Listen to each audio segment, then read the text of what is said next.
ரொம்ப சந்தோஷமா இருந்தது. பழைய ராஜாக்கள் காலத்தை திரும்ப கொண்டு வந்த மாதிரி இருந்தது.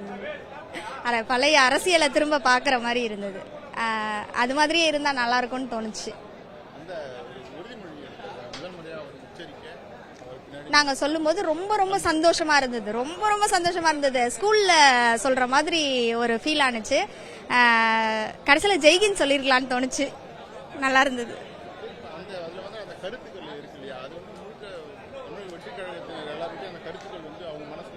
ஏத்துக்கிற மாதிரி தான் இருக்கு.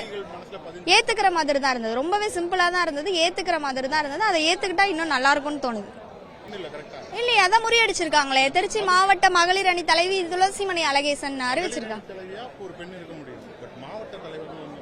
கண்டிப்பா நம்ம கட்சியில பண்ணுவாங்கன்னு நான் எதிர்பார்க்கிறேன். இல்ல பண்ணணுங்கிறது எங்களோட எதிர்பார்ப்பு நிறையவே இருக்கு. ஏன்னா இப்ப பெண்களுக்கு பாதுகாப்பு நிறையவே குறைஞ்சிருச்சு. அதை சமாளிக்கிறதுக்காகவாவது இந்த ஒரு உரிமையை கொடுத்தா நல்லா இருக்கும்னு தோணுது. அதான் பெண்களுக்கு மாவட்ட அளவுல ஒரு போஸ்டிங்க கொடுக்கணும் அப்படின்றது என்னோட கோரிக்கையா இருக்கு. நாங்க உணர்ச்சியோட தாங்க வந்திருக்கோம். எங்க மைண்ட் செட் சொல்லிடுச்சு பாருங்க. கலரு எங்களுக்கு தெரியாது, ஆனா வந்துருச்சு பாத்தீங்களா.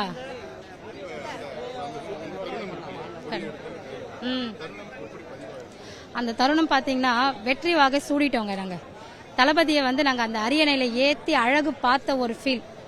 அதை மக்கள் நீங்க எல்லாருமே சேர்ந்து அவருக்கு ஓட் பண்ணி அந்த அரியணையை ஏத்தி இன்னும் அவர் எப்படி வழி நடத்துறாருன்றதை நீங்களே உணர்ந்து பார்க்க போறீங்க. அது எங்க தளபதி பாத்தீங்கன்னா தலைமைச் செயலகத்தை போயிட்டு அவர் உறுதிமொழி ஏற்கிற மாதிரியே ஒரு ஃபீல் எங்களுக்கு. நிஜமாலுமே சொல்றேன், கூஸ் பம்ப் தான் எல்லாமே. நாங்க அதை படிக்க படிக்க கடவுளை வேண்டிட்டே இருக்கிறேன். என் தளபதி 2026 அரியணை ஏறணும். கண்டிப்பாங்க, அதுல எதுவுமே தப்பு கிடையாது. இது மாதிரி வராதா, இந்த மாதிரி தமிழகம் இருக்காதான்னு ஏங்கிட்டு இருக்காங்க மக்கள். அது மாதிரி அதை சொல்லியிருக்காரு.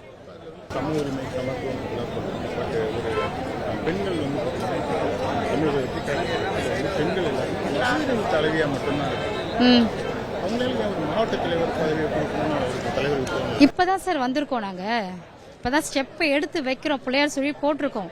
நீங்க இதை ஒரு வருஷமோ 2 வருஷமோ கழிச்சு கேட்டா இந்த கேள்விக்கு பதில் சொல்லலாம். இப்பதான் நாங்க ஆரம்பிச்சிருக்கோம்.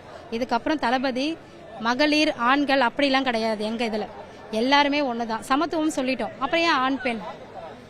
ஓகேங்களா, எல்லாருமே ஒண்ணுதானே. எங்க சகோதரர்களை முன்னிறுத்தி நாங்க பின்னாடி வழி நடத்தி கூட நாங்க போவோம். செய்திகளை உடனுக்குடனும் துல்லியமாகவும் தெரிந்து கொள்ள சப்ஸ்கிரைப் பண்ணுங்க.